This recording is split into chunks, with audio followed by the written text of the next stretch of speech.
যদিও না করে তাকে বাধ্য আপনি করতে পারেন না, কারণ তার মা নয়, তার বাবা নয়, সে তার কাছ থেকে ছোট অবস্থায় এই সেবা যত্নটা পায়নি, বরং আপনি পেয়েছেন। আপনার ঋণ আপনাকেই পরিশোধ করতে হবে, আপনার খেদমতটা আপনাকেই করতে হবে। তাহলে এই খেদমতটা আপনি যদি করেন, নিশ্চিত আল্লাহ রাব্বুল আলামিনের কাছে আপনার জান্নাতের টিকিট তৈরি হয়ে যাচ্ছে। ইনশাআল্লাহ আপনি জান্নাতি মেহমান হতে পারবেন। এবার কোরআনুল কারীমের এই আয়াতটাকে একটু স্টপ করে দিয়ে একটা হাদিসে চলে যাচ্ছি। তাহলে আপনি এবারে এই হাদিসটা আর কোরআনের আয়াতটার বাস্তবতাটা আপনি বুঝতে পারবেন। বর্ণনাকারী হযরতে আবু হুরায়রা রাদিয়াল্লাহু তাআলা আনহু, ব্যাখ্যা বিশ্লেষণ যিনি করছেন তিনি হলেন আমাদের গ্রুপ লিডার নবী মুহাম্মদুর রাসূলুল্লাহ সাল্লাল্লাহু আলাইহি ওয়াসাল্লাম। ভাই, আমি তো ওই পিছনে যারা বসে আছেন নজরে যাচ্ছিল না, দেখতে পাইনি।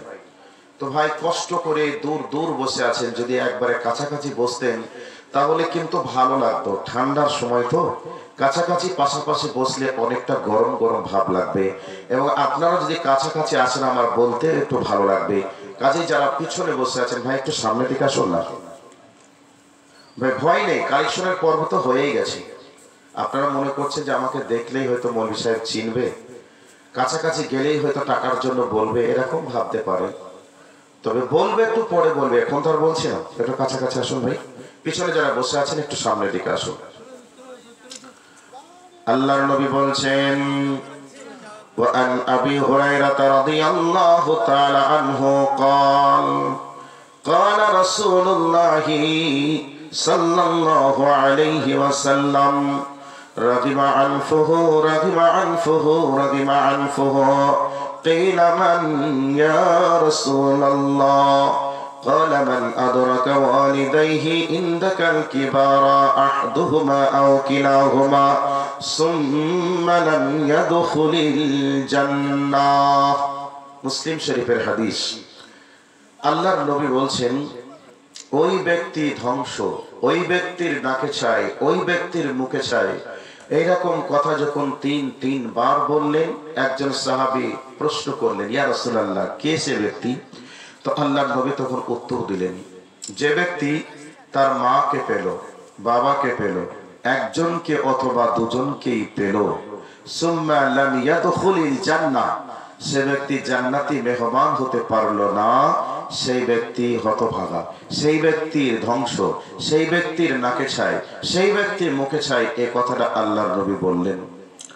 তো যে ব্যক্তি মাকে পেল, বাবাকে পেল, একজনকে অথবা দুইজনকেই পেল, তাদের খেদমত করে জান্নাতি মেহমান হতে পারলো না, ওই ব্যক্তি ধ্বংস হোক, ওই ব্যক্তি ধ্বংস, এ কথাটা আল্লাহর নবী তিনবার বললেন। তো মা বাবা বেঁচে আছে মানে আপনি জান্নাতে যাওয়ার সুযোগ তৈরি করতে পারছেন। আপনার মা বাবার খেদমত করছেন মানে আপনি জান্নাতে যাওয়ার রাস্তা ক্লিয়ার করছেন। আপনার মা বাবা যদি খুশি হয়ে যায়, স্বয়ং আল্লাহ খুশি হয়ে যাবে। এ কথাটা বিশ্ব নবী জনাবে মুহাম্মদুর রাসূলুল্লাহ সাল্লাল্লাহু আলাইহি ওয়াসাল্লাম বলেছেন, তোমার মা বাবার সন্তুষ্টে আল্লাহ রাব্বুল আলামিন সন্তুষ্ট। তোমার মা বাবা অসন্তুষ্টের কারণে আল্লাহ রাব্বুল আলামিন অসন্তুষ্ট হয়ে যায়।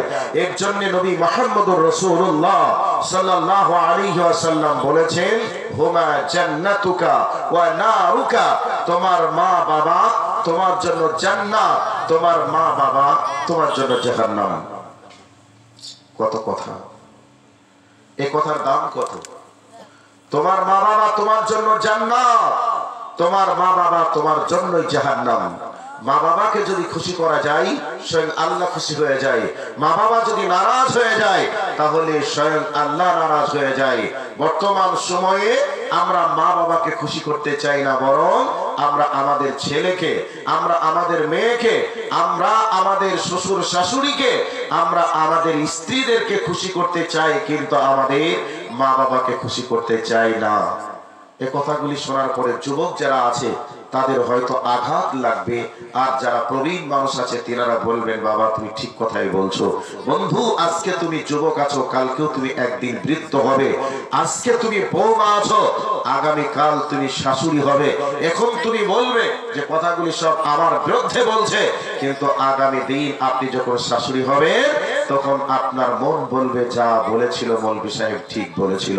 সম্মানিত উপস্থিতি, আপনাদেরকে এবার হাদিসের জগতে এতক্ষণ ধরে আলোচনা করলাম। এবার আপনারা বলবেন যে মৌলভী সাহেব তুমি যে কথাগুলি বলছো, মা বাবা জান্নাতি বা কেন, জাহান্নামী বা কেন, আল্লাহর সমানে মা বাবার সন্তুষ্টিতে আল্লাহ সন্তুষ্ট আর মা বাবার অসন্তুষ্টতে আল্লাহ অসন্তুষ্ট, এর কারণ কি?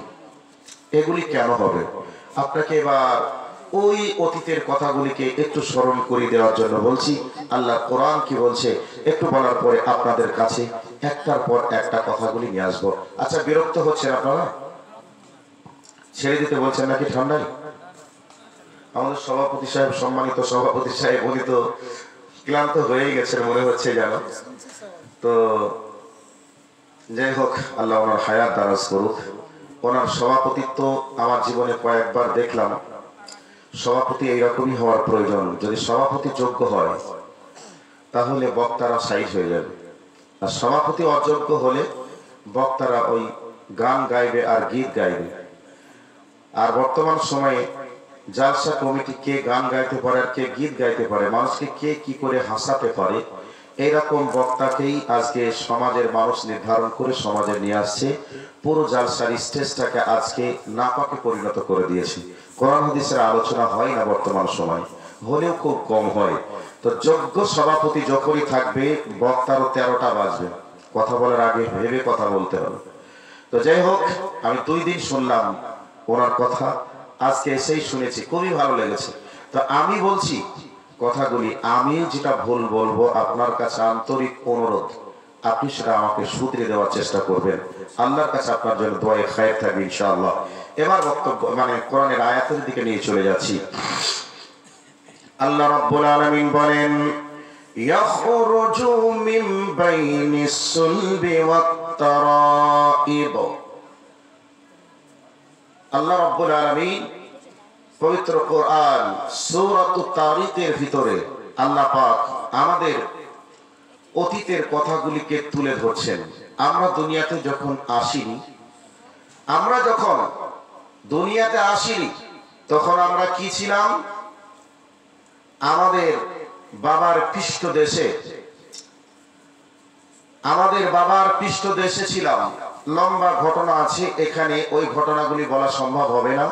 এক কথায় আমাদের মা বাবার মিলনের ফলে আল্লাহ রাব্বুল আলামিন আমাদেরকে নাপাক এক ফোঁটা অপবিত্র পানির মাধ্যমে আল্লাহ পাক সৃষ্টি করেছেন। তো আল্লাহ পাক সূরাতুল মুমিনুনের ভিতরে আল্লাহ পাক বলছেন, সুম্মা মিন নুতফাতিন সুম্মা মিন আলাকাতিন সুম্মা মিন মুযগা। আল্লাহ পাক বলছেন, হে পৃথিবীর মানুষ তোমরা শোনো, আমি আল্লাহ তোমাদেরকে এক ফোঁটা অপবিত্র পানি থেকে আমি তৈরি করেছি। ওই পানিটা তোমার তোমার বাবার পৃষ্ঠদেশ থেকে সবকে নির্গত হওয়া এক ফোঁটা পানি তোমার মায়ের ডিম্বাণুতে পৌঁছে দিলাম, রেহেমে পৌঁছে দিলাম। এই রেহেমে তোমার মায়ের পেটের ভিতরে 40 দিন নুতফা আকারে তোমাকে আমি রেখে দিলাম। 40 দিন পর এটাকে আমি আল্লাহ রক্তে পিণ্ডে পরিণত করলাম। আবার 40 দিন পর আমি আল্লাহ ওটাকে মাংস পিণ্ডে পরিণত করলাম। এভাবে আল্লাহ পাক বলছেন, তোমার মায়ের পেটের ভিতরে 43 বার যখন হয়ে গেল, একটা মাংসের টুকরে পরিণত করার পরে হাড় দিয়ে, ছাউনি দিয়ে, কভার দিয়ে সুন্দর করে আমি তোমাকে তিলে তিলে তিলে তিলে তোমার মায়ের পেটের ভিতরে আমি তোমাকে বড় করতে শুরু করলাম। তোমার মায়ের পেটের ভিতরটাকে আমি আল্লাহ এমন একটা সুরক্ষিত ঘর আমি তৈরি করে দিলাম। ওই ঘরের ভিতরে পৃথিবীর কোনো রোগ জীবাণু জাপ গিয়ে তোমাকে অ্যাটাক করতে পারবে না, আক্রমণ করতে পারবে না। এইরকম একটা কভারের ভিতরে, প্যাকেটের ভিতরে আমি আল্লাহ তোমাকে রেখে দিলাম। তোমার মায়ের মাসিকানা রক্তকে, মেন্সকে আমি আল্লাহ বন্ধ করে দিলাম। তোমার মায়ের নাভির সঙ্গে তোমার নাভিকে তারের মতো কানেক্ট করে দিলাম, কানেকশন লাগিয়ে দিলাম। তোমার ওই মায়ের মাসিকানা রক্তকে খেয়ে খেয়ে তুমি তিলে তিলে বড় হয়েছো।